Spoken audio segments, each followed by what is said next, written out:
Always. So Always. I'm not taking no Uber X. And you ask them for some extra Biscoff cookies and take them with you. Yeah, stuff. My missus does it all. That in hotels, bro. Oh, forget it. Don't even stop. Dude, I'll take those Folgers instant coffee things from the hotel. Bro, we still have from like a year stuff from the hotel. I was like, guys, come on, man. No, they're giving it to us. Just take it. I was like, man, you can't take the desi out of the person, bro. No, you can't. It's free meal. You can take the desi out of the jungle.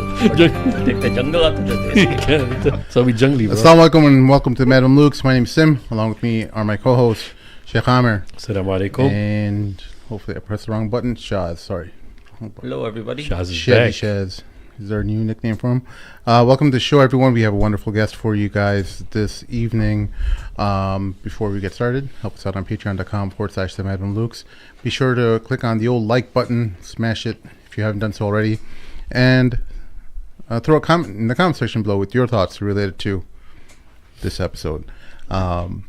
Our guest today is a man who is a returning guest, but the first episode we recorded with him, Last one was too hot. was it was the audio quality was just too poor, and we were in a remote location. We're not going to throw anyone under the bus, the audio engineer. We can just say it was too raw. It Yeah. just was, yeah. It's too The good to be quality true. sucked. People wouldn't have But been able to handle it. the content was great. Maybe we'll release it later on in audio-only format sometime. But the Imam of Utica Mosque, he has so many accolades and just up crazy certifications and everything. It's in his biography Stuff in the like show notes if you want to see It's it. not even true. Welcome to the show, Imam Tom Facchine. Alhamdulillah. Yes, We were sir. talking about this earlier today with a group of friends of mine.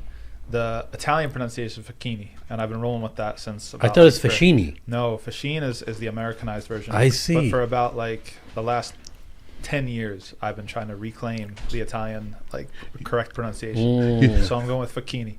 You know, Bikini. my Yeah. company recently renamed its name. I'm not going to mention the name, but it's like an Italian-sounding name. Oh, is it really? So there's this show on HBO.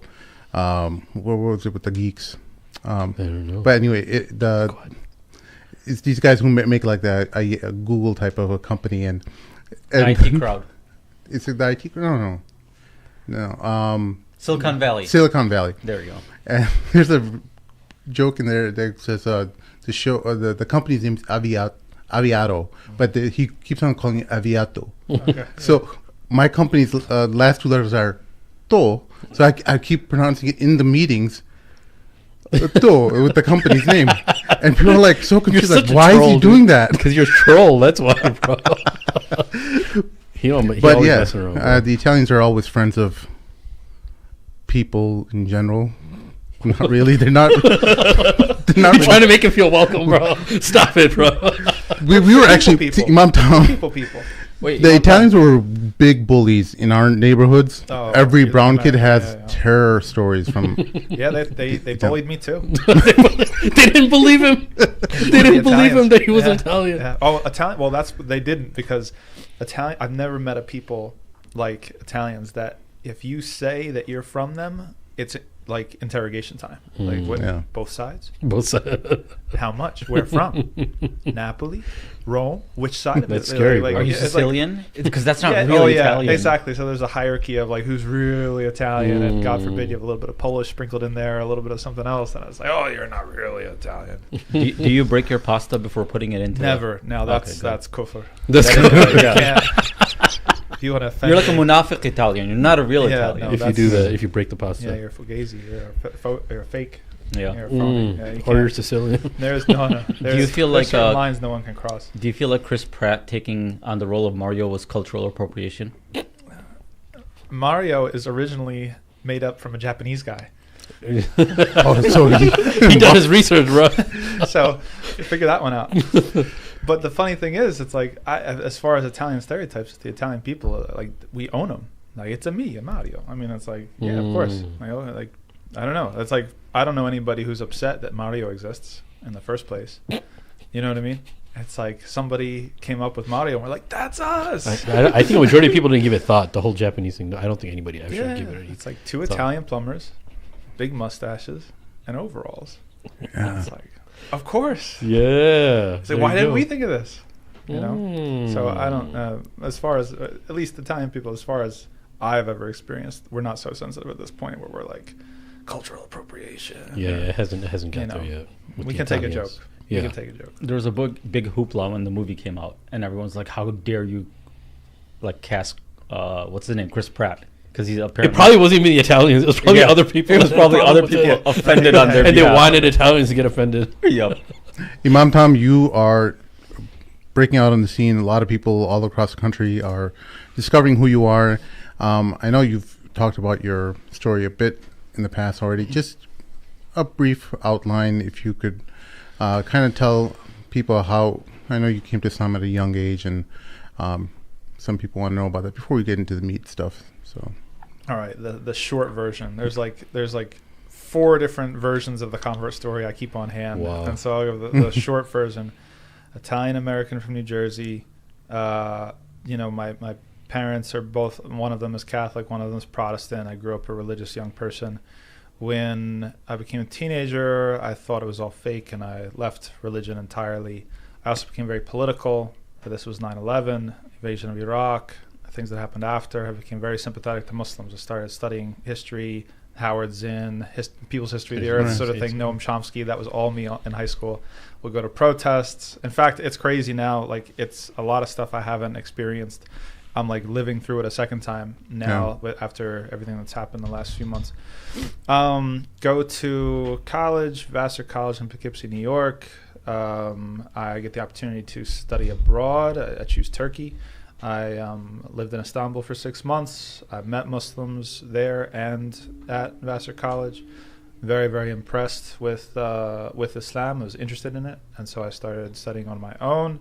Started praying and fasting at some point. Loved it, and then I took the plunge. At some In point. 2010, I think it was. That was right? 2010. Yeah, Yes, so sir. I graduated in 2011. So it was like shortly before I graduated. After that, I got married. I was already married when I accepted Islam, so I was married in college. Accepted Islam. We moved back in with my parents. I worked in restaurants. Then I worked on farms while I prepared my stuff to go to Medina, because the local imam that I kind of got plugged in with was a graduate of Medina, and I wanted to pursue like serious study of Islam. So held down some jobs and just kind of grinded for 2 or 3 years. Then it got accepted to go to Medina in January 2015. I always remember January 29th, 2015. I stepped down to Medina. Came back 2020 in the middle of COVID. Wanted to stay longer, but alhamdulillah, qadar Allah, it was Allah's decision to kind of bring together the circumstances that brought me out of there. Since then, I was in Utica as the imam there, Utica, upstate New York. Beautiful area, beautiful people. I recently left that position. I'm actually not in Utica anymore. Though I do still, I'm like a consultant. And Allah yarhamu. How did this happen? Plot twist. Well, a lot of different reasons came together, but Was it an evil board? Let's no, expose it. no, Guys, I'm don't not listen. gonna We throw- specialize hurry, in let's that. not Imam talk about Tom. I'm not going to throw Let's- anyone under the bus. Under the board. Under the board. Well, Freudian slip. No, it was more just about myself and my growth and what needs to be done. You know, I took on a full-time position at Yaqeen Institute. I'm also part-time at a couple of other places, and especially seeing everything that's happened, you know, in the last few months, really the right decision, I think, because just needing to dedicate, you know, Yasser just turned me on to reading leadership books, and I think I'm a poor leader, to be frank, but I'm learning. And one of the things that I benefited from some of the leadership books that he had me read was, you need to find the thing that you can do well that most other people can't do. Right? It's like being an imam. I'm an okay imam. I don't think I'm a really good imam, to be frank. I have certain niches. I really relate to the youth well. You know, I know American culture very well, obviously. Like, I'm pretty good at political stuff because of my background before Islam. You know, but when it comes to just like daily halaqat, weekly halaqat, I give a good khutbah. I'm proud of my khutbah, alhamdulillah. But there's a lot of people that can be imam. There's a lot of people who have the skill set. Like me, right? Like you. Exactly. Finally, someone sees my talent. There's potential. Sheikh Amr, you be see the that face right snowboarding there? He's always been putting me down. He always talks about how poor my tajweed is. Stop. I'm Dude, like, I have never said that to him. He hears it in his ears while maybe he's leading, and he thinks I'm thinking that, it manifests into hearing for him. But I've never said anything to him. Yeah, it can be terrifying leading salat in front of a bunch of people.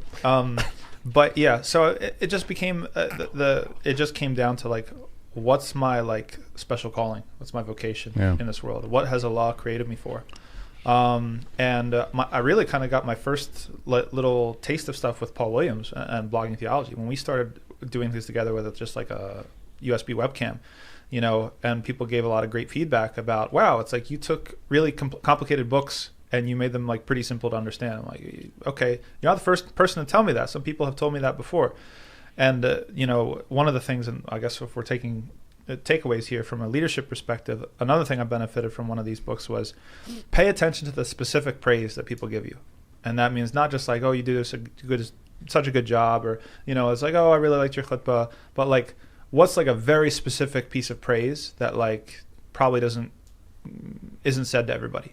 And something that people have consistently told me, and it's all because of Allah, alhamdulillah, that I have a good knack for breaking things down in a way that people can understand, even if it's like something very, very complicated. So that started me off with Paul Williams. Paul Williams led, I think, eventually to Yaqeen Institute. And what I do for them now, research, you know, I'm the research lead director. That's what they call it, research director of Islam and Society. And then everything that's been happening, that's where I need to be. That's where my energy needs to be. That's where my output needs to be. I've been working on, you know, we've had a lot of important video content that we put out since October. We've had a lot of really interesting conversations at the live stream and the Dogma Disrupted sort of, you know, thing that we did with Yaqeen.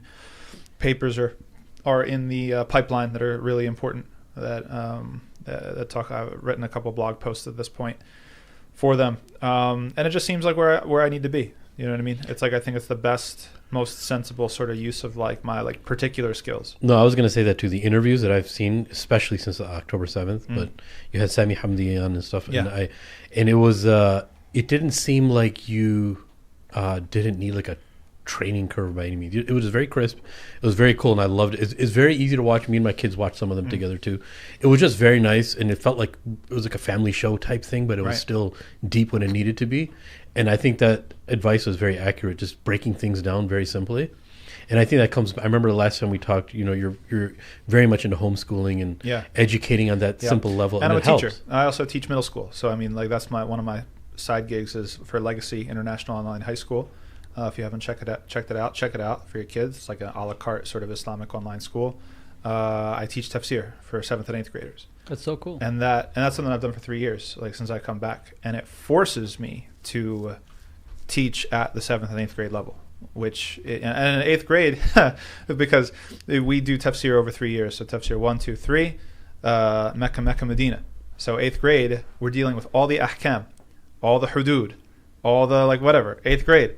And so like we talk about all the nitty-gritty issues in a respectful, appropriate way. But it really, really forces me to break it down and explain it in a way that like anybody can understand. Yes, sir. It's funny too, because even sometimes I try to skip over a verse and see if like they catch it. They always catch me. Like so, like the verse in Al-Baqarah where Allah says, "Your women are like fertile fields for you." Fatuhun right? Haythu shittumuhun, right? So like come at them however you want. Like, Imam Tom, what's that mean? I like these kids. Yeah, no, I like these kids. They're super sharp. I'd be like, okay. Please explain it. Allah is saying that the default ruling for the intimacy with your spouse is permissibility. You know, like so. I have to now think really hard. Like, how can I, not get graphic? Do you know Habiba Kande? No. Habiba Kande is a sheikh or student who studied with the Sheikh Amr in Egypt for a bit, and he came back and he wrote, books on erotology, It's something erotology, like basically how to please a woman and stuff. So under like, in Islamic guise of Islam, and so you could make a quick phone call to him. He will be happy to teach your students a very in-depth analysis of the birds and the bees. But the awesome thing about being an educator on that level is like people appreciate when you're giving a dars and you're giving it at a 7th or 8th grade level, but to an older audience. Yep. A lot of times people think, oh, you're being too elementary. No, people appreciate when you break it down for them on a very simple level because a majority of us need to learn Islam also on an elementary level. Yep. And when you have passed an elementary level, you appreciate, the older you get, you're probably seeing this too. I'm probably a lot older than you, but the older you get, I'm 34. Yeah, maybe 10 years difference, but we're not so different, man. Yeah, we're very different. Anyways, starting from our skin color, no, I'm joking. But no, but what ends up happening is the older you get, you appreciate the advanced learning that may have taken place, but the basic stuff hits home very differently the older you get. And yeah, you care about the in-depth stuff that you got a chance to study, but it's the very, very basic things that you appreciate when you're even listening to khutbah. Like sometimes people are like, man, that was a boring khutbah. I was like, man, that dude almost made me cry, bro. I don't know what you're talking about. Right. So I think educators see that very well, and I think it's a beautiful thing, man. And I love how it's transpired onto the interviews that you're doing for you. Well, that's why I've kept it with me, because it's a huge you got to keep doing those, brother. And even with like my approach to talks, like I hate bad presentations, right? So all, like, if I give a slide presentation, it's all pictures, no text. Smart. At all. And I like force like interaction, and I ask questions that I will sit in very uncomfortable silence until people answer, right? It's like, it's not like your usual talk at you. The answer that I'm looking for is very obvious, and so the questions are kind of just like, not real questions in the first place. Like, I can't stand that stuff. So like that is stuff I'm not a great educator, but like I like it. And so it's kept me in a realm of trying to like perfect a certain type of craft that carries over in a really interesting way to the other stuff I do. Imam Tom, as a student, sorry, I can't move off this topic because I'm struggling with this right now. As a student of pedagogy and someone who's like refining that craft of teaching, I'm trying to teach some new Muslims who are recently embraced Islam, like where to start and stuff like that. Have you found a good website or program or something where, as someone who went through that arduous phase of your life where you had to learn Islam from the basics, did you find any kind of outlet that really does a really good job on this? Not at all. In fact, I'm a statistical anomaly. I took my shahada in the basement of a masjid in Philadelphia, and I never saw the guy again. Like, no follow-up, nothing. It's just Allah created me as a person where I'm just like a pit bull. Like, once I grab onto something, it's like I'm going to like stick with it. But it really depends on the personality. And so other personalities, that would have been disastrous, to be in the situation that I was in. For me, it wasn't a big deal. Alhamdulillah. So when it comes to what an individual needs, no, I don't. I think that the person that I'm aware of, and this is not throwing shade at anybody else, there's tons of people that I'm not aware of, but the person that I know that does the best is Abu Sumayya Lebron in New York City. Wesley Lebron. Imam Wesley Lebron. Yeah. He does convert care the best. He's amazing. He's very holistic. He understands. He's got a whole program. He works out of Mass Reverse Reconnect. Yeah. And so if you're talking about trying to get someone plugged in a remote way, they can, through him. But it really, people with converts and with dawah in general, we have to realize that we live in a era that has cognitive bias, and I don't mean cognitive bias in the way that most people mean it. I mean, we have a bias towards cognition, right? Is that people are not rational beings. That's a lie. They're emotional messes and tangles, and all of their decisions are, wrapped up in their emotions and what it signifies because of what they've been through and everything like that. So it really, you need a social emotional component when it comes to converts. You need to get like what their personality type is and where they're coming from. Even like when people ask me, it's like, oh, I know somebody who's interested in Islam. What book can I give?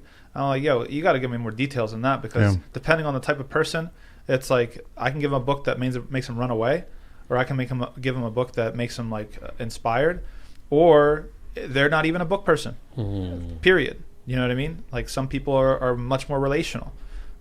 So there needs to be, we need to take this to our dawah, and I'll pack in there like our convert care, this sort of like, just like a corporate, and I don't have any experience in corporate, but working with Yaqeen gives me just like a taste of what, corporate is like you do like personality quizzes and like this type of person, this is how you work with this type of person. We need to do that and apply it on converts. You know what I mean? It's like, this person's really going to succeed with a couple nice, simple, straightforward books. This person's really going to succeed with a phone call every other day. This person's really going to succeed with a buddy system or social events or, you know, whatever it is, right? Yeah. Converts are so diverse, man. And, you know, their situations are so difficult sometimes. It just, it really well, the recent boxer, Gervonta Davis, he now Abdul Wahid, he's a world champ. I think he's a lightweight, right?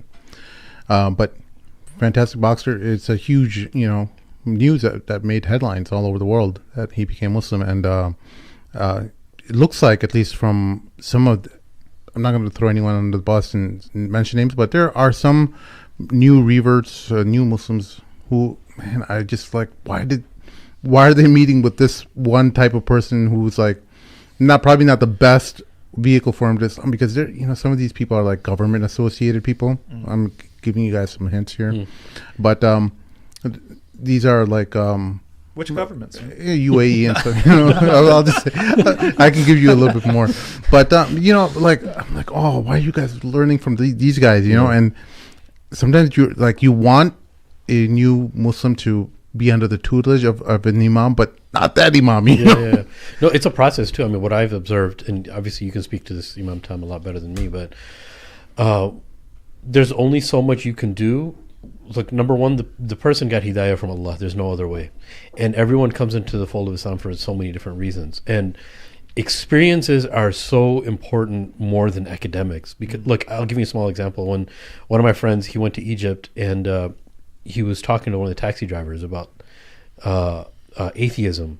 And he was talking about America and like how atheism is on the rise. You know, the first thing the taxi driver says, something so beautiful. He's like, wait, they don't believe in God? Like, what do they do for Eid? And like, how do they get together and celebrate? Like, celebration and so the social atmosphere as a part of the deen are so important to people. The experiences that they have, they link their Islam to these experiences, right? And their belief.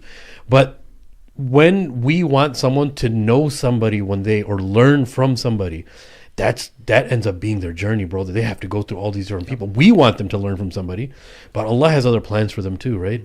Allah sometimes wants them to go through the grinder, and most converts have to go through the grinder, right? On such a drastic level, and Allah's testing the iman and testing them, giving them these experiences, and sometimes they're going to be linked to these imams, like what do you want to call them, government imams or whatever, for 5 to 10 years, and then they have to come out of it and they go to another extreme, and then when they get older, they just find this middle path eventually. Right, so everyone has to have that growth and experience to know at the end of what the truth is. You know what I'm saying? We were just talking about that with Maheen. It's like really, I think one of the big meta skills, not just of converts, but like students of knowledge and everybody in the Muslim community, is just maturity. You know, you just have to be mature. Like, you have to realize if you step down in Medina or go to, you know, or Azhar or, you know, anywhere else, that this is a program. It's going to have positives and negatives. You're here to benefit from it, and then you move on.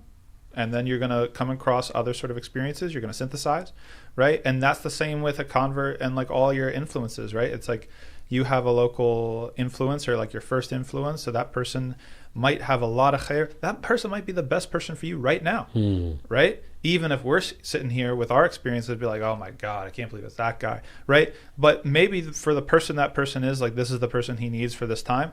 And then he's going to get to a stage where he outgrows it, right? And then he has to move on. He's like to a new master, right? Like a samurai style, right? And now he's got to learn a new toolbox. Now he's got to see things from a different angle. Now he's got to synthesize again, right? And that's kind of just like how growth happens, right? It's not just like, it's not as idealistic, right? And I'm not, nothing against you. I think about things the same way that you think about things sometimes, and I have to pull myself back. It's like, life's just messy. You know what I mean? It's like, you know, you gotta embrace the mess, man. You gotta embrace the mess. Everything's a mess. We're a mess. I'm a mess. We've all gone through it. This latte's a mess. I interrupted Shaz. I interrupted Shaz before he was asking his question. Go ahead, Shaz. Shaz. No worries. I was just gonna kind of, you already hit on it, but like when people convert, do you notice that they go through kind of like this little journey where they meet several different people, and then each one kind of pushes them one step closer to the shahada, or is it all like one big momentous event and they're like, oh my God, this is the truth? It's usually never one big momentous event. Yeah, that's why it's like when people are like, what was the moment? What was the thing? Usually an auntie is like, auntie, there wasn't one thing. I'm sorry. So you're telling me the clouds didn't part and a ray of sunshine didn't come down and you had epiphany? Disembodied voice telling me, no, that's not what had happened. Yeah, no, it took, honestly, it's like, that's why it's like the long version of my convert story. I'll probably start when I was 12. You know what I mean? Mm-hmm. It's like, but I didn't convert till I was 20, 21. Right. And that's just like a long time of just like slowly shifting and moving and synthesizing and growing and seeing things from different perspectives. And it's like a quilt, right? And everybody adds let's find a lacy metaphor here, and everybody adds their patch. Yeah. But the quilt, brother, has brought you to 2023. So you're in Chicago. Is it a quilt? Is it a quilt or is it a borda? We talked about the borda with Megan too. Yeah. There was a person in the chat who was asking why you chose Turkey and if that had any major impacts on it. One of my closest professors, Professor Andrew Davison, he was an expert in Turkish politics and secularism. This is actually what set me down the path of studying secularism. He was he taught. When I tell people, and this is not just a pat on my back, this is just like a props to my professors in Vassar and the education I got there. When I tell people some of the coursework that we did at Vassar, they're like, you should not have been doing that in undergrad. He taught a course just on the Iranian Revolution. Okay, that was crazy. That was after I got back from Turkey, like going deep into like the thinkers of the architects of the revolution and their works and stuff like that. Hamid Dabashi, who's an Iranian intellectual at, I believe, Columbia University, has a book called The Theology of Discontent. Huge book, like 600, 700 pages, that goes through like the main intellectual sort of architects of it. And we read a bunch of other stuff. But he taught a different course that inspired me to go to Turkey. It was called Political Modernity in Turkey. And it was an amazing course. We had movies, Turkish films, we had Turkish novels and books in there. We read Yashar Kemal and Ahmet Tanpınar, Time Regulation Institute, Latife Tekin, a lot of different, Orhan Pamuk, obviously he's more famous. And it was just an amazing class because Turkey had undergone secularization in such a rapid, intense, and violent way. And so he was really interrogating that, right, as a political theorist, right? What is secularism? Is it really just separation of church and state? And obviously it's not. That's another story. But so it really kind of set me down this path of kind of like intellectual inquiry. And he also had relations with one of the universities in Istanbul. Right? And there's an exchange program. And so I was like, let's go. So that's kind of the in. But for its benefit, because it's very relevant today, there is a misconception of the defining of secularism, separation of church. It's all automatic, right? Yeah. And I know we talked about it last year, but can you just shed a little bit of light on it before we move on? Well, you can't ever take an ideology's own definition of itself, right? That's like axiomatic. So like if you ask Israel, what is Israel? It's like, or if you ask a Zionist, what is Israel? It's like, it's, God's chosen people who came back to their ancestral homelands. It's like, that's a lie, right? It's actually multiple lies packed into one. So if you were to ask secularism to define itself, it would say the separation of church and state. It would say that religious people and religions have been the cause of so much violence, and, secularism came to end that violence. Basically, we privatized faith and, structurally removed it from society so that people could just, have that in their private sphere and get along publicly. Huge lie. There is no religion, like the category of religion, without the secular. Secular produced the idea of religion, okay? If you want a really good book that's more accessible, you can read The Myth of Religious Violence by William T. Kavanaugh. I think every Muslim should read that book, to be frank. And it's not a super dense theoretical book. Like some of the ones that I read, I read that recently within the last year. Some of the other ones by Talal Asad are amazing and brilliant, but they're impossible to read. Like he's so dense. But William T. Kavanaugh, The Myth of Religious Violence, he goes into all of it. That the idea that religious people or religions are more violent than non-religious is completely phony. Even the idea that Europe had like the European wars of religion is complete just narrative making. It's propaganda. It's not true. He has pages and pages where he demonstrates that the so-called wars of religion in Europe were not religious wars, or at the very least, you have to admit that there was no clean separation between what we call religion today and what we call like other motives, like political motives or economic motives. You find Catholics against Catholics. You find Protestants against Protestants. You have Protestants allying with Catholics against other Protestants. You have Catholics allying with other Protestants against other Catholics. It's a mess. It's only later that the narrative sort of coalesces around this idea of, oh, it was the Catholics versus the Protestants. Not that simple at all. And so basically, secularism produces something that's called religion. That is faith that's a privatized faith that's restricted to just a set of propositions that you believe are true, right? It becomes separatable from society, whereas whatever we want to call it, deen, right, before religion, was not separatable. You couldn't separate it from society, right? Society didn't exist. There was the ummah, there was deen, okay? Secularism comes along and invents new categories, and those categories structure the way that we actually think about and experience the world, right? Now there's something called religion, and it's imaginable that you could set aside your religion, that you could separate your religious convictions, right? There's such a thing called society that religion can intrude upon, right? Like people couldn't even think that, like if you go back into the 1500s and say, like imagine you have some sort of like device that can translate language. Like, you know, you have to be careful because religion is going to intrude upon society if you don't limit it. They'd be like, what? Like it literally wouldn't make any sense to them. Those categories didn't exist. Okay? And so long story short, secularism produces this category, this thing called religion, which is separatable, which is private. And basically, this is even more dangerous and more relevant to us as Muslims. Assumes and defines it as something that is particularly violent or at least prone to violence. Or at least its violence is irrational, whereas secular violence is always rational. Why do you think, and this is like the secular bias that we see all over the place in the last 3 months with Palestine and Gaza, okay? Why is it that 20,000 people isn't enough? 20,000 dead. 20,000 dead is not enough for anybody to come in and step in and stop this. But let's assume the Zionist account that October 7th, 1,400, 1,200 people deserve 20,000 people. Why? What's responsible for that math? Some people say white supremacy and racism. That's part of it. That's not the only part of it. The other part is the secular bias. Because religious violence, Allahu Akbar, is always irrational, hateful, limitless, right? Meaning that it can spread across the world or whatever, right? And particularly absolutist and repulsive. Whereas secular violence for the nation is always justifiable. It's always excusable. It's always rational. Well, we try to limit it. We try to avoid civilian casualties. We try to, make sure that we follow Geneva Conventions when possible. We're trying to minimize. We're targeted, right? Targeted precision strikes, right? Secular violence, 500,000, 500,000 Iraqi children. Secular violence.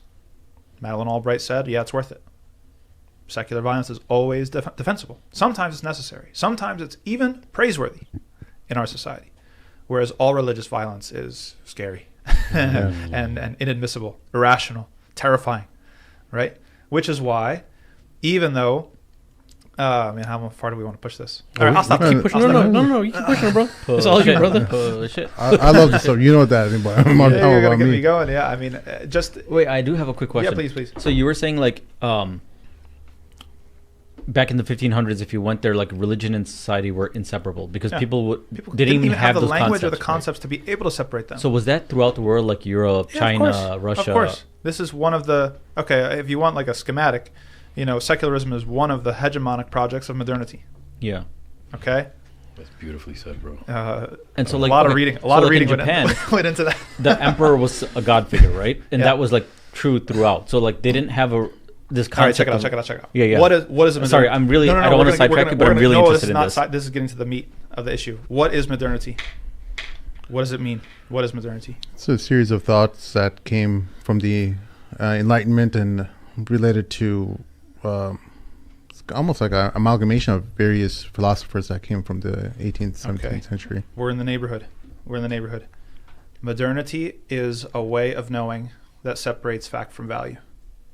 Modernity is a way of knowing something that separates fact from value. That means that knowledge is seen as neutral, morally neutral, ethically neutral. right? That you can study Islam, you can be professor of Islamic studies, you can read the Quran in Arabic and Persian, and you're a kafir. Yeah. Right? Yeah. It's a possibility. Yeah. Only in modernity. Only in modernity is that a possibility. So facts Because and values. separate facts and values, meaning that facts don't have any inherently ethical component to them. The opposite of the instruction of the Prophet ﷺ, Every right? fact has a Allahumma value. alimna ma yanfa'una wanfa'na bima 'allamtana, right? Every single thing that you know has a value to it. Are you It talking is- about like truth and falsehood value? No, or no, no, what- no, no. what- We're talking about ethical knowledge or unethical knowledge. Oh. Okay, there's knowledge that can be unethical, that you don't learn. Don't go out there and touch it, right? Like that's something that modernity doesn't recognize Like in the same way. like the knowledge that the angels brought of black magic. Yeah, as an example, right? Or even what Cardi B's doing today or whatever. That's unethical knowledge, right? Okay, Yeah. so if modernity separated is a way of knowing, meaning there's other ways of knowing, like Islam has a way of knowing things, and pre-modern societies have a way of knowing things that integrate fact and value, right? There's certain things we're not even gonna get involved in. So maybe some of them are false. This is to your question. Some of them are false. Maybe they're based off of like superstition, right? But the structure remains that there is a strong ethical dimension. We're not going to touch this, even if we say it's like taboo or whatever. We're going to upset the gods or whatever, and that's shirk. But you see that everything that you know or not know is tied up with ethics. Now, in the modern sphere, okay, in modern time, they've separated that. It's just knowledge. We can learn how to make an atom bomb. Well, let's split the atom. Why not? Why not? Let's split the atom. We don't think ahead and say, if we split the atom, then we are going to actually make land uninhabitable if we actually unleash this power on the world. Now, I say that's the superstructure, okay? That's modernity. Modernity has several hegemonic projects, okay? Secularism is just one of them, okay? What was the other one that you had mentioned? You had mentioned another one.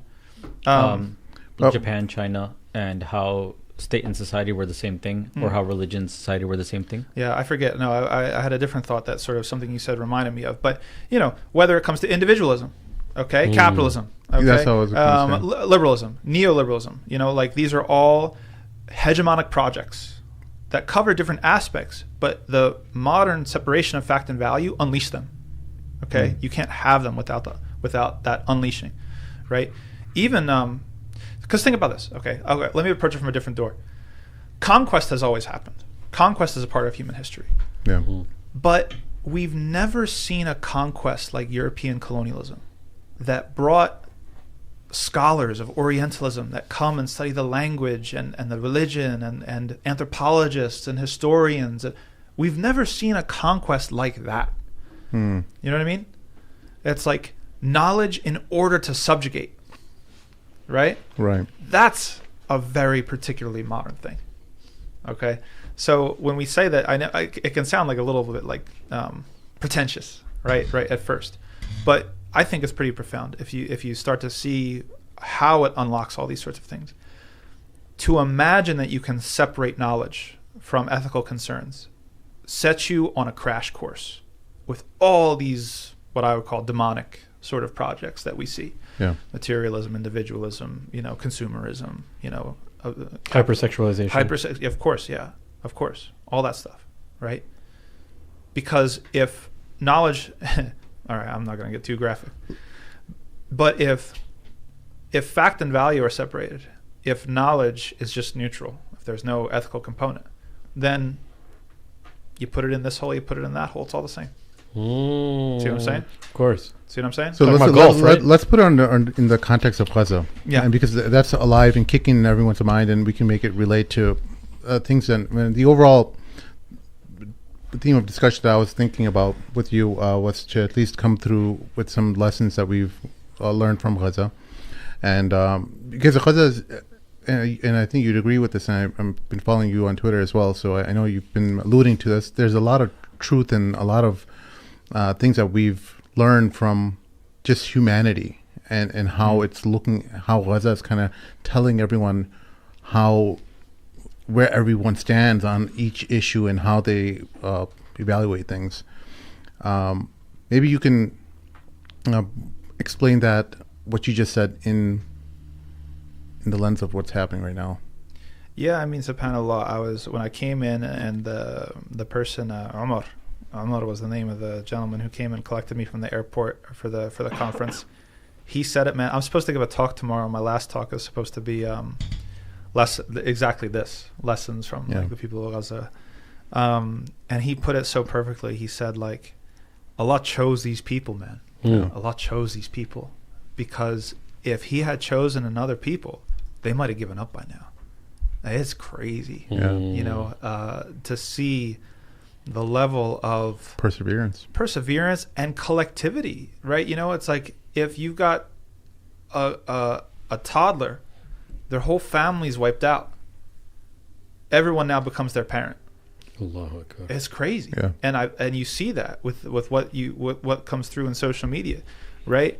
If somebody's under the rubble and someone hears them and they're like alive, or somebody needs something, it's just like all barriers of private property, of individualism are shattered. Everybody is just collective survival at this point. And it's something that is, I don't know, like we're going to be thinking and writing about this for a long time. Like it's just because it's not to say that it's never happened before, but we've never had it live streamed like this.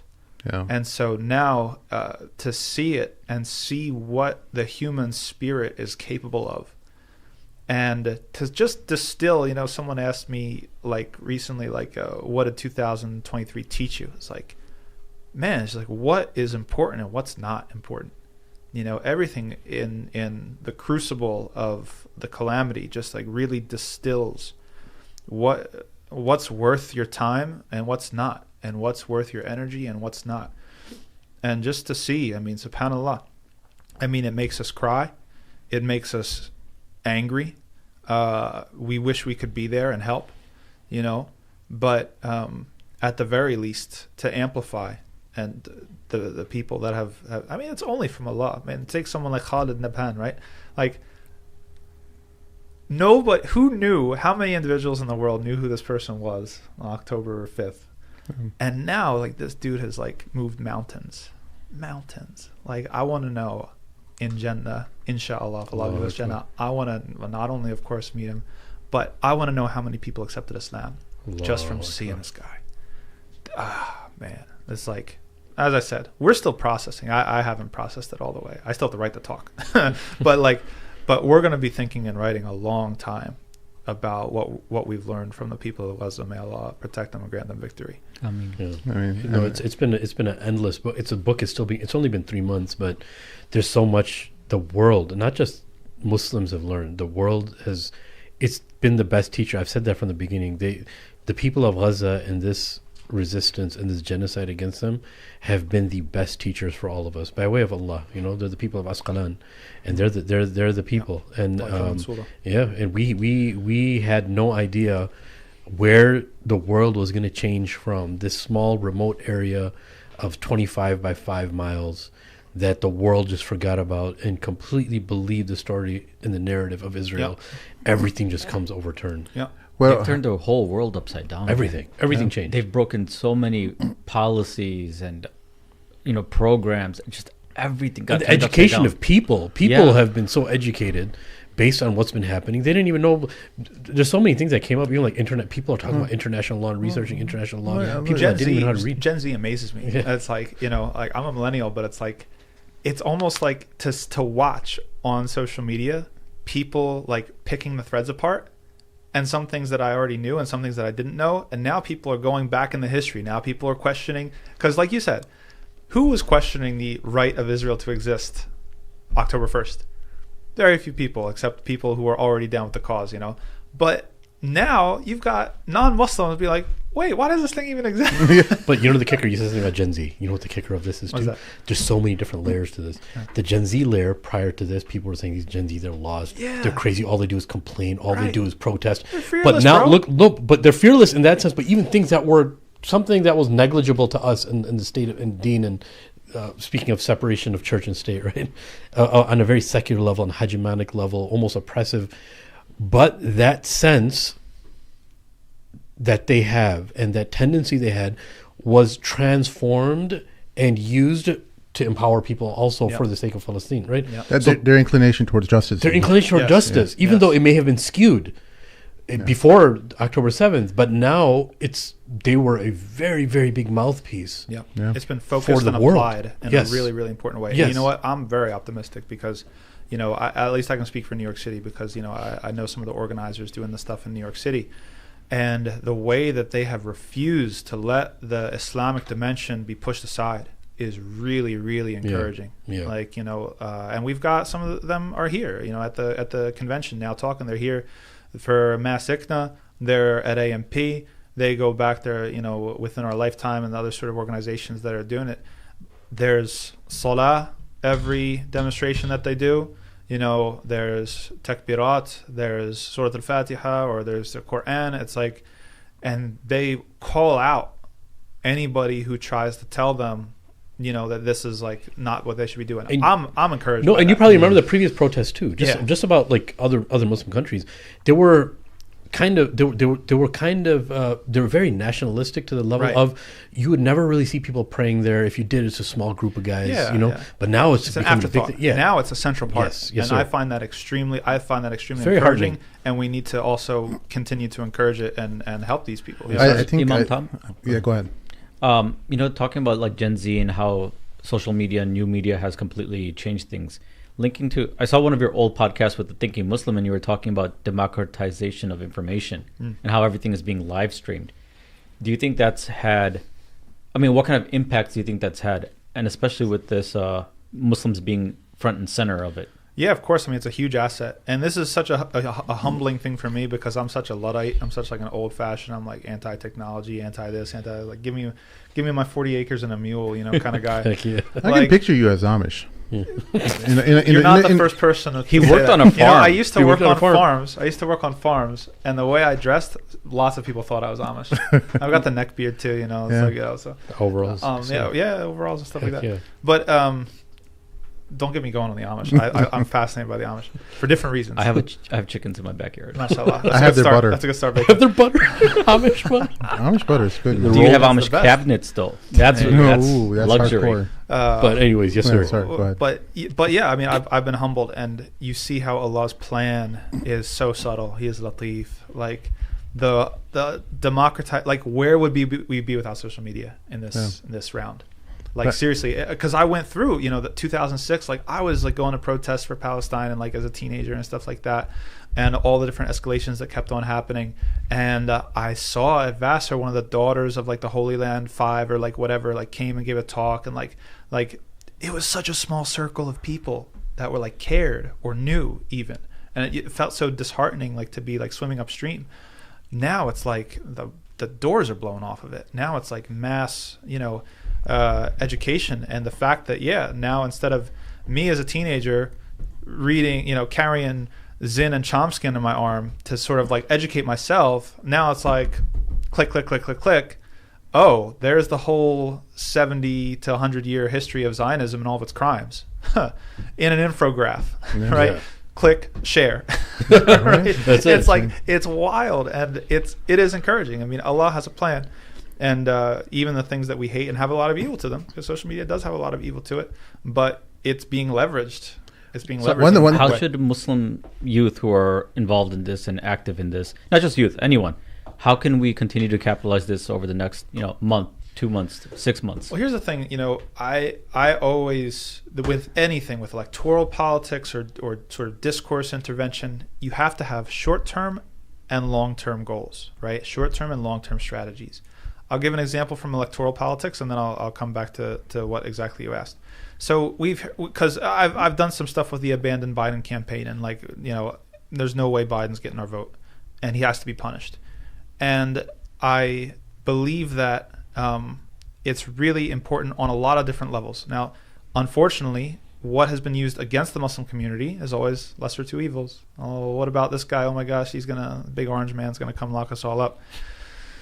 Maybe it's a possibility, but the gripe that I have with any community, but the Muslim community, you know, like our community, is that you didn't do anything for 4 years, right? Like you can't argue on election day in November, well, we have to choose the lesser of two evils, and then fall asleep for 4 years.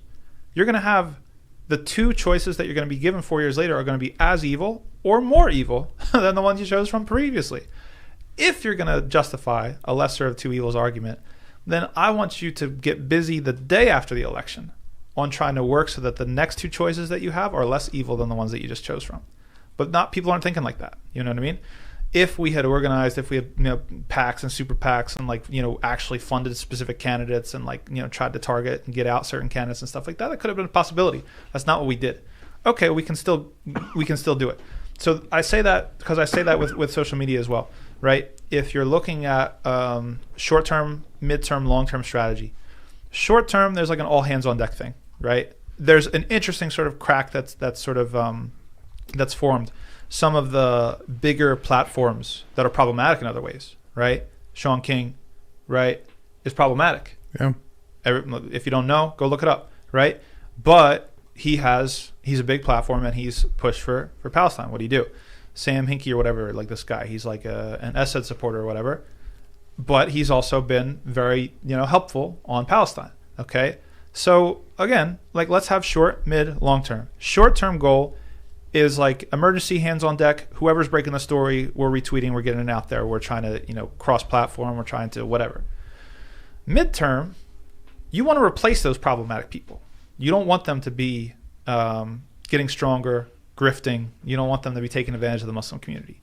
So if there are Palestinian voices, there's Muslim voices that are doing the same thing, pretty much just as well, then they need to be platformed, amplified, raised, elevated. Okay?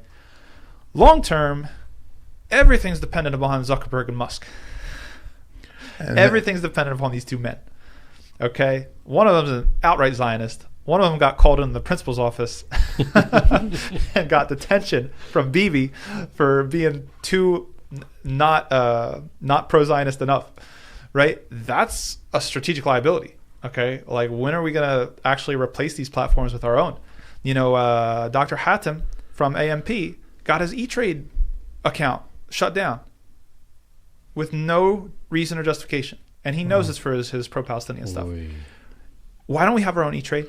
Why don't we have our own banking? Why don't we have if we don't wake up in the next 5 years, we need to have our own independence and platforms so that no one can just come and just shut the spigot off like that. I was looking at a launch code of someone who wants to raise wants to create their own Muslim social media platform. And I was thinking about this idea because he's trying to raise $5 million for this Muslim social media platform. And I'm like, wait, is that what we want though? Because is isolation the strategy that we as Muslims want with regards to social media? Because you want your idea spread out to non-Muslims. Yep. Will non-Muslims sign up to a Muslim social media company? Let's just say we're able to do it just as good as Twitter or Facebook or Instagram, and where we create it, and all these Muslims are joining. We've essentially did what they want us to do. We've coordinated ourselves off into another platform where they can completely isolate us and kind of quarantine our ideas to some other platform. Nah, I don't agree with that. Here's why. Because you have the masjid and you have the dawah table, right? The fact that a dawah table on the street exists doesn't nullify the need for the masjid. Okay? So if you want to go and do dawah, you go on Twitter and Facebook and Instagram and do dawah. But if that's all you have, then you get shut down or you get canceled or your account gets suspended. Then what? So it's about having a backup plan, right? Or okay, let's give a better analogy. A generator. Your house is a generator. Yeah. Maybe. Okay, you have a generator. That's like asking you to not have a generator. It's like, let's just rely on the grid. Okay, what if the Zionists take over America to the point where they're going to shut off your electricity because you speak up against Israel? Now what are you going to do? Sounds like India. Possibly, right? So you need a generator. We're saying with social media, it's not isolation. Having our own platforms is not isolation. It's about having a generator. We got to have a generator, a few generators. What about moving on to something like Nostr, which is completely democratic? And what on earth is that? Man, I'm a poor, yokel here, man. I don't know any of these things. I don't know what Nostr is either. Okay, have you guys heard Nostr of Productions? What? No. It made me think of Napster. And took me back to the days of LimeWire and Napster. It's kind of like Napster. So it's basically a social media app that runs on blockchain.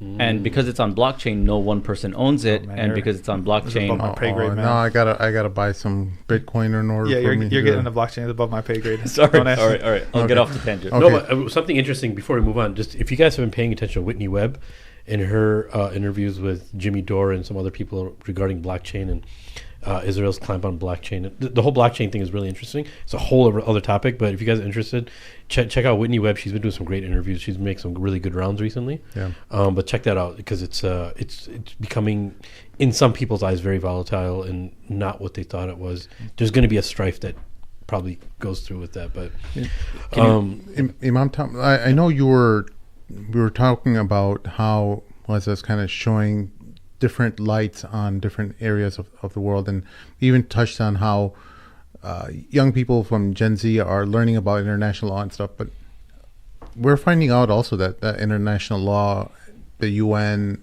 they're all pretty much toothless and ineffective. Toothless is kind. You know, Toothless is kind because toothless assumes and presupposes that they would do something if they could. Now, I'm in some WhatsApp groups. I'm in a lot of WhatsApp groups, unfortunately too many, but some of them with imams of different, sorts and stripes and persuasions. And this is actually the linchpin of a really important argument that's going on. There's people that trust the international order, and there's people who don't, right? And if you trust the international order, then you're going to look for a diplomatic solution within the order. Basically, the argument is that, okay, it's not working, but we need to make sure that it works. You know what I mean? It's like... okay, pause. Then there's others, and I fall into this camp, that basically think that the international order is a facade for Western imperialism. Perfect. Thank you. And it was set up this way. I mean, I don't think that again, you don't trust a group to define itself. You don't trust a Zionist's account of Israel. You don't trust a secularist's account of what secularism is, and you don't trust a globalist or whatever you want to call it, their account of the international world order and international organizations. They have consistently been used in imperial ways from the beginning. Even the way the UN is structured, where the Security Council, with the way Security Council is set up is so that what they've done is that in order for this to succeed, we have to maintain our regions of influence. So U.S., China, Russia, etc. They have these locations of influence, and anything that prevents that or anything that hinders that, they have this veto power.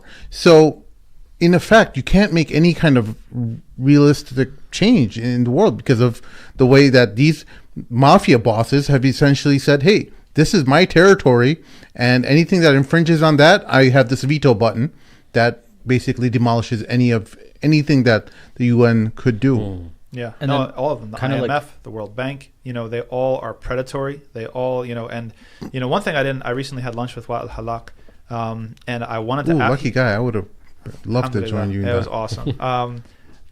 One thing that he referenced that next time I see him, I need him to talk more about is that he said that he was on the ground and watched in Indonesia the IMF come in and structure like the loans and stuff like that. And he said that was life-changing for him.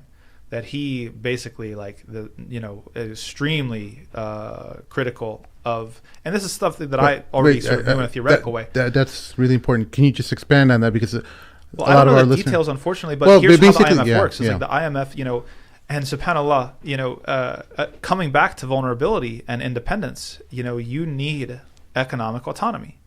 If you are indebted, look at what happened. Okay, let's take an obvious example that recently happened. Israel's plan was to push out the Palestinians from Gaza into Egypt. Okay? Egypt is on the border. Egypt is in debt to the IMF.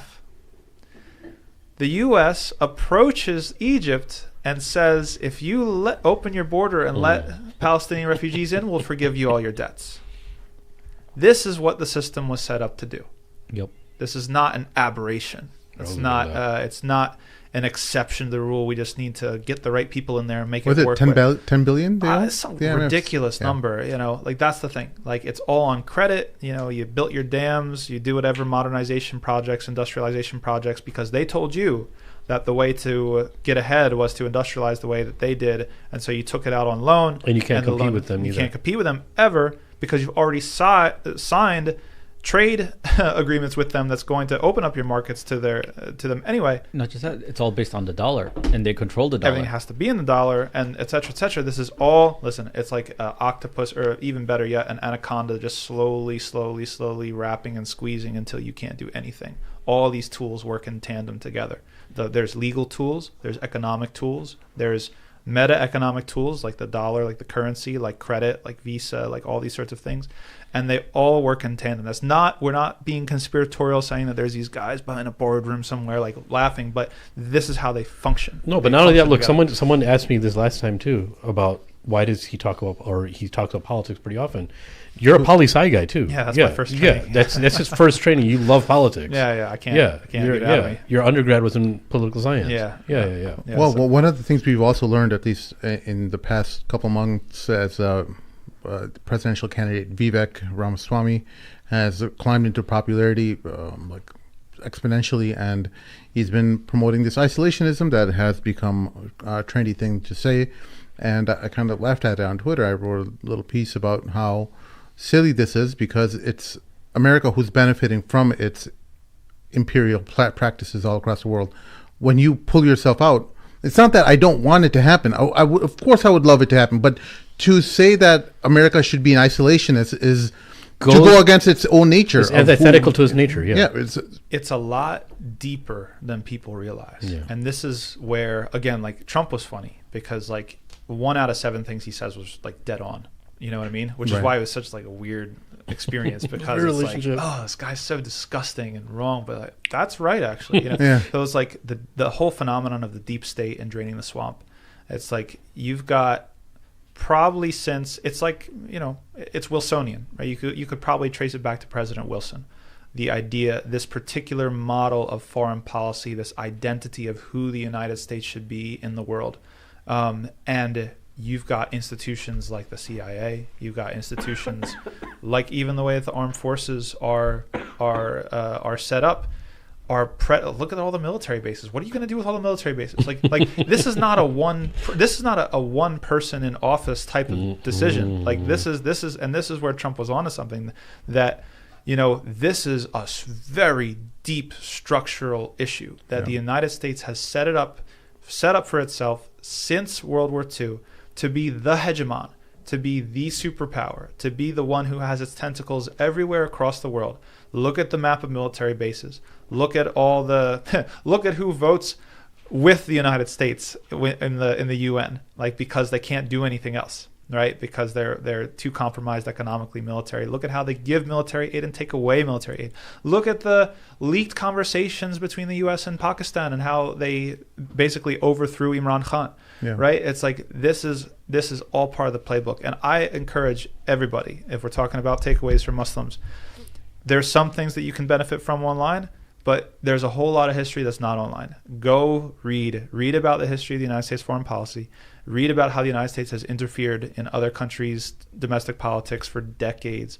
Read all of the presidents that they've ousted or had assassinated. Read about the CIA's programs. Read about the FBI's programs here. Read about COINTELPRO. Look at how the United States has dealt with resistance from the inside, right? This is something like you have to be educated on if you want to actually make a difference and go forward. This is not an issue of you being a coffee runner on Capitol Hill and you're going to one day get elected to an office and change everything. Fairy tale. Wake up. This is something that people have been lining their pockets, making a whole lot of money, intergenerational wealth, like that spans multiple generations, on the military-industrial complex, which was something that was such a significant threat that even Eisenhower like said something about it, like an outgoing president's like, hey, you guys got to watch out. Like the United States has not transitioned from a wartime economy since the World War II, has not transitioned to a peacetime economy. It's been a wartime economy since World War II. Who's going to end it? One guy is going to come in and get elected on the GOP ticket and end it? No way. It has to, in order for its survival, it has to wage war. And no way. And it's a continuation of the old colonial powers. They're just continuing on with the same remote control colonialism. That being said, wait, I'm sorry. Go ahead. No, there was two things. Do you guys know Omar Vadillo? No. Okay, so he's a Spanish convert to Islam, and he runs he was part of that Murabitun movement trying to restart the gold dinar, and he's been working in Malaysia, Indonesia, Turkey, Pakistan, trying to get the Muslim countries to readopt a gold standard, because his main thesis is that when the colonial powers left, they left two things in every single colony. If you want independence, you have to have a constitution and you have to have a central bank. The constitution gives a legal framework for them to come back and control you. Mm-hmm. The central bank gives a economic framework for them to come back and control you. And that's how they run these puppet governments. And after the UK left, and then the war happened, World War I, World War II, and all these things. But basically that whole system just got taken over by the US. And it's the same neo-colonial powers. Yeah, the petrodollar. Petrodollar. So, yeah. But at least as we are learning... I'm sorry, you had a second point, right? No, that was my main point. Feeding off of what Imam Tom said. Do you, Imam Tom, think that as Muslims, it's at least Muslim leaders, you being affiliated with Yaqeen and being in touch with many different leaders all across the country, do you think it's unwise for Muslims to put their faith in the international community, in the UN? And just like a thought that crosses my mind, or that I've been kind of thinking about, like, is this something that displeases Allah subhanahu wa ta'ala, that we're seeking out rights from places that don't have any justice to give? Is this something that would upset Allah subhanahu wa ta'ala, that we as Muslims are still seeking approval or recognition of our basic human rights from institutions that don't serve out justice? Yeah, I mean, I don't want to come down too hard on people who are misled and miseducated, but if it's done with a particular tenor and a particular sort of flavor, then it's degrading. Yeah, it's khizi, it's disgrace, right? Because Allah subhanahu wa ta'ala told us who our real awliya are, who are our real protectors, and He told us who aren't our protectors. So if it's 2023 and you have a different plan, I said, hey, go back and read the Quran, go read Surah Al-Ma'idah, right? Is that there are certain facts that no one's going to, and this is honestly, this is a feather in the cap of Islam and the Sharia, that the Sharia takes care of people based off of principle. It's actual justice. It's not, we're going to say this and do something else, right? It's not tribalistic. It's not like we're going to apply international law when it suits us, and then we're going to completely ignore it when it doesn't, which is what we have now. That's the status quo, right? So we shouldn't be deluded into a situation where we don't have any izzah, we don't have any sort of pride, and we don't have any dignity, and so we actually believe that we depend upon some sort of international institution or even a government to give us some sort of basic dignity or rights. We might deploy that language, right, strategically at points, right? And even Malcolm X did this, right? Like when it came to Hajj Malik Shabazz, when he was talking about how he was trying to get the struggle for black liberation to be an international struggle, right? I don't know if he actually believed in the UN, right? Maybe he did. Maybe that was a shortcoming of his. But he would deploy that language because it's a discourse. It can have uses. Not just uses, but it can also show the mirror or the ineffectiveness or the hypocrisy of how Western powers use these institutions to leverage their own power. Sim, not only that, I think it depends on the situation that Muslims are in. Muslims do it out of, it's like a despair. It's out of a desperate person's cry for help. Right. That's why they have to. But I think that's what I'm saying. Yeah, that's why the alignment has to. I think we as Muslim leaders, at least people who are communicating or teaching, not just Muslims but the world, but pointing out that we're saying this, but we know they're not going to do anything. But here's the kicker. Here's the kicker. The kicker is that there's no one in the Muslim world to give us our rights either. Right. Yeah. That's the kicker. That's absolutely big. It would be very crystal clear, black and white, if there was a place on earth where the Muslim government had some izzah, that would actually, go to bat for the Muslims and Islam. And again, there's good and bad in every place. I'm not trying to go crazy Of or course. Khawarij or whatever, it's like, but let's also be realistic, when it comes to, it paints us into a corner a little bit. Yeah. Go ahead. No, please. I go ahead. No, I'm just saying that, you could fill in the sentence, I'm sure. It's like, it just paints us into a corner when we feel like there's nowhere else to go, Yeah. Well, what I was thinking, the reason why I kind of went down this line was I was thinking about Prophet Zechariah when he was killed by the Jews. They were chasing him through a forest, and he hid in a tree, and they killed him. And I think the angel came to him right before he was killed. He said, "Had you asked Allah for protection before you went in the tree, you would have been saved." And I think that I kind of made a connection with that story and how we as a ummah, as Muslims, seek our protection, because we have to have our niyyah and intention correct, even in how we are, bringing our activism to light, and we know that these institutions are completely corrupt, but we know that we are sitting on the table, and a few of our listeners, but majority of people think that these are legitimate institutions, that they are supposed to protect their rights, and they just don't know that yet. Yeah, they don't know any better. Not even know any better. Like in a way that they're too simple-minded. But that's how the whole world was raised: is to believe that international laws, like even the sound of international law, sounds so superseding. Not even that. It's even worse than that, because there's a whole cultural apparatus that has been built around the international community that gives credence to the whole system. So, for example, you take like the Nobel Peace Prize, and we've only seen this come up because like you've got Zionists that are like, show me how many peace prizes the Palestinians have won or stuff like that, and they point to how many Jews have won. And I'd say, well, that's just who said it? All you need to know about the Nobel Peace Prize is that Henry Kissinger won it. Yeah, Obama. Exactly. So these things are a joke, but yet they're essentially like the White House iftars of the international scene. Because if somebody is given one of these sorts of awards, there's fanfare. Invite them. And we actually think in our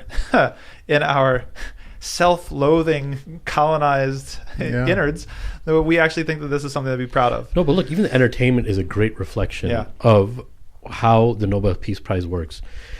Look, small may seem a little elementary as an example. What happened to Will Smith after he smacked Chris Rock? Yeah, he got an award after that. He didn't even apologize. The same day where he assaulted a human being, he can go to jail for that. Broke every single principle that a human being can do to get an award. He got his cookie and he got his award. But coming back to something very important, because I want to move on to why he's in Chicago for mass and stuff and what he's going to be discussing. I thought he came here for hijrah to Chicago City. Chicago City. Nah, man. Traffic's too bad. Yeah, but the principles that we take from Rasulullah, the reason why the seerah is preserved and the hadith are preserved of even his personal life, is principles in our life, and even on a political level, are extrapolated from his personal life to even international relations. You talked about justice and fairness, right? Mm-hmm. And who does international law apply to and who doesn't? Look at Rasulullah. Look, he's talking about a very personal thing, but it applies to rules. And I'm not saying this is what defines an Islamic society. But look, Rasulullah, just to give it a little bit of a backdrop, Rasulullah used to stand up for Fatima radiallahu anha when she entered into a room. He used to stand up, have her sit next to him, sit her down, kiss her on her forehead, and ask her how she was doing, right?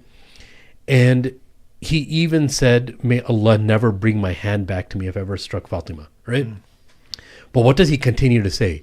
Even if Fatima were to steal, right? Yep. Look at how beautiful the seerah is. Yes, may my hand never come back to me if I hit Fatima.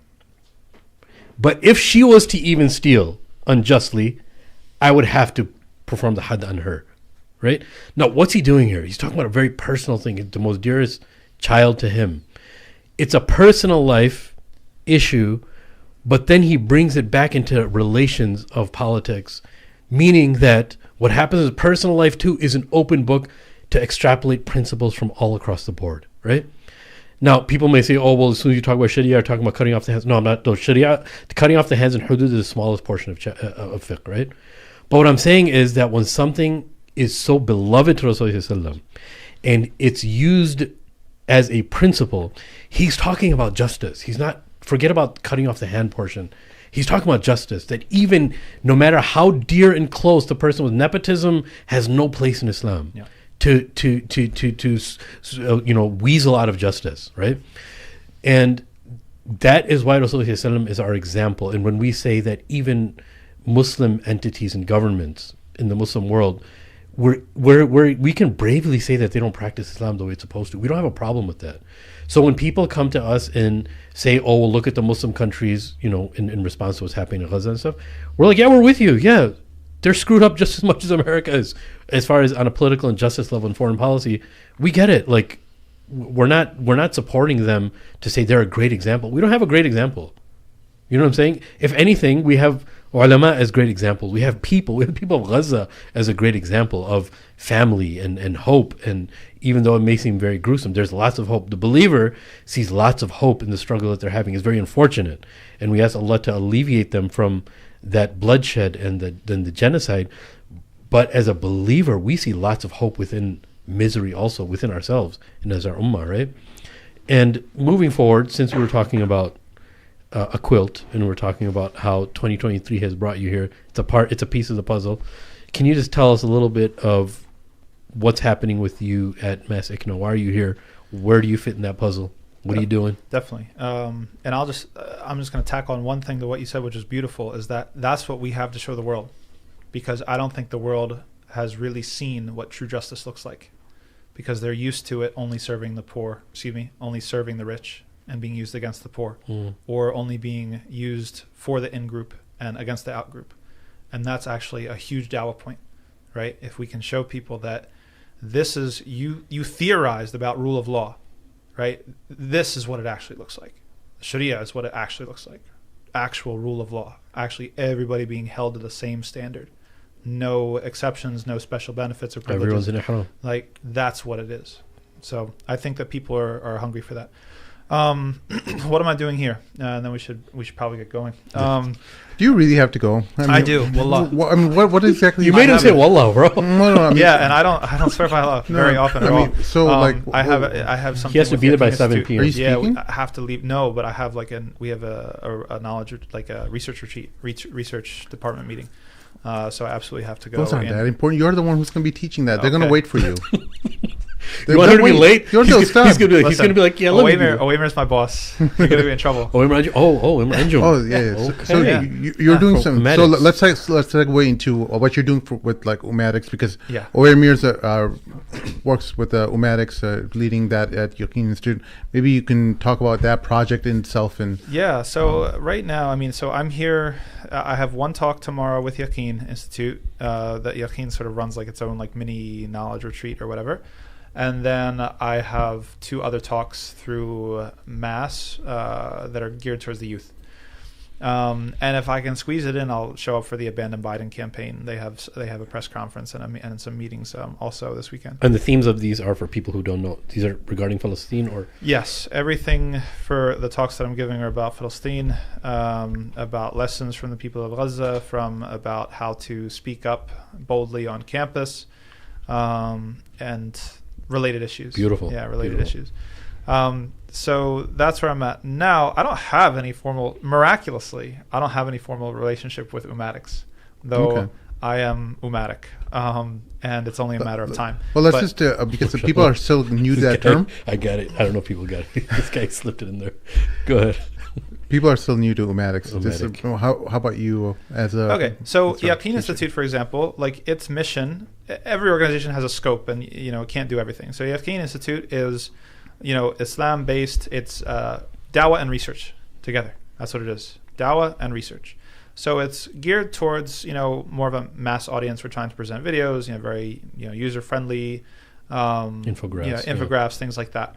Umatics is more about the academic discourse and academia. So it's about sort of rather than have the Muslim academics across the world completely separated, only talking and presenting for non-Muslims, let's get them together and have them talk to each other, right? It's actually a really, really important part of developing the ummah. If you want to look back to the Renaissance or the Enlightenment, there were similar milieus that produced really, really consequential intellectual movements. When you're able to get people together, they have a lingua franca that they can speak. They can talk and bounce ideas off of each other and just, brain trust. So ummatics is more explicitly political, right? And it's not really necessarily aimed at the average everyday person. So I have, I tune in to ummatics, and I am certain that it's only a matter of time before I start doing stuff officially for them. But right now, and Dr. Owemir runs both. So I mean, he's editor-in-chief of Yaqeen Institute, and he's also one of the founders of ummatics. And so these are two really important projects. And why is it called ummatics? Because it is about, it comes back to Nas and Illmatic. No, it's really just because... I was like, what's this dude saying? No, it really is just about the ummah, right? So ummatic is that it's of the ummah, right? If you're an ummatic person, it's your thinking, your feeling from the place of the ummah. For right? the interests of the operating of the ummah. out of the That's sense right. and the It's paradigm not, of the ummah. Exactly. It's not your tribe, it's not your nationality, it's not your ethnicity, it's not your nation state. You are thinking as an ummah, part of the ummah of Muhammad sallallahu alaihi wasallam. And part of that discussion is also statecraft and how to build an Islamic government. 100%. And how, so it's important. It lends itself because longtime listeners of the Madam Luke's know that this is what this was our centerpiece in telling people that all these institutions that we've been talking about throughout this episode, they're all fake and illusions, and they don't serve your interests, and none of these Muslim governments serve your interests, and we ultimately need a Muslim government that acts in the interests of Islam and Muslims. So, Imam Tom, before you close out and leave, a lot of our listeners messaged me before the show asking you to talk about the story about how you got canceled from a MSA trip. I don't want to do that. No, I don't want to throw those guys in the bus. Well, you don't have to mention the college's name, but okay. If people want to know, a place, everybody knows in a that. prairie somewhere. Well, you've already said it, so right. on Twitter at least. Yeah, it's true. Okay, so I was invited to do a program at Georgetown University. Everyone knows what it is anyway. Okay, and I know some people on the MSA of Georgetown University. Now, get this, the title of the talk was supposed to be Being an Unapologetic Muslim. Okay, now there's a very short, like 50-second clip of me that's gotten a little bit popular on TikTok and Instagram, just voicing the absolute and primary necessity of ending the occupation before talking about anything else when it comes to Palestine. Okay, people can interpret it the way they want, but the main point of that is that no discussion can be had until the occupation's over. Occupation over first. Yeah. Okay, that clip was shared around apparently, and some people were uncomfortable with it because it could be misinterpreted. Muslims. Yes. Okay. And I drove down. I was basically, I think, near Baltimore when I got a phone call. Basically said that the event was kind of canceled. Now you were driving a long way too. It was like 3 hours, 3.5 hours. 3 hour drive. Yeah. And so it was unprofessional. The person that they chose to communicate the news was one of the people that I knew, and they were mortified. They were very, very embarrassed. They tried to salvage it. The ones that were like sort of supportive of inviting me tried to salvage it the best they could. They invited me for dinner. I had a lovely dinner, and I talked with the students who were willing to meet with me. I asked them when I was there, I said, are any of the students that were against me coming here? They said no. And so I don't know who these people are. Well, I know who they are. They're called apple polishers. I never got an apology from these particular individuals. And, some people, and I have to say this because I'm sorry, but I'm unfiltered a little bit. I have to say this. If you are above the age of 18, you're an adult. I'm sorry. You're an adult. Here we go. And you have to take responsibility for yourself. One of these students, their parents sent me a message on Twitter that I didn't even respond to because it was a dumb message. Yeah. Okay. And it was insulting, to be honest with you. because they offered to like basically compensate me or pay for my trip, which I found very insulting because I don't do things for money. In fact, I was doing that particular talk pretty much taking it, for very, very little, like just because I love the dawah and just because I love college kids and because I accepted Islam as a college student and I'm very passionate about the college age crew. You have to take responsibility.